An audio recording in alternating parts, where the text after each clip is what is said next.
So if you watch my videos, you probably already know that I really love lighting, and here at Razer you get plenty of it because of the cooperation of Razer with Philips. And here Philips announced a new Lightbar, which I think is really cool.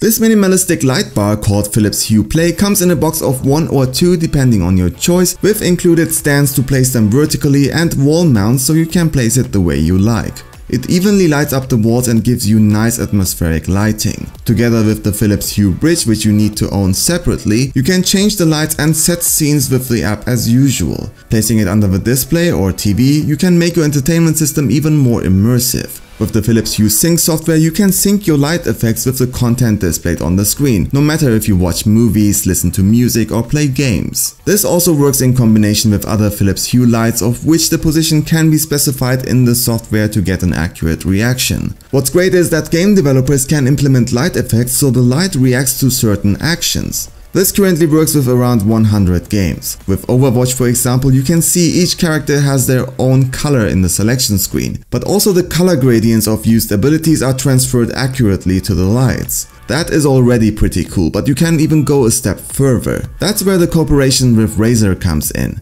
Owners of Razer Chroma devices can synchronize them too, so light effects are transferred to keyboard, speakers, laptop, mousepad and more. These light bars, the Philips Hue Play, will be available in October in a single or double pack for the displayed price. Colors are black and silver. We will probably take a more detailed look at them later.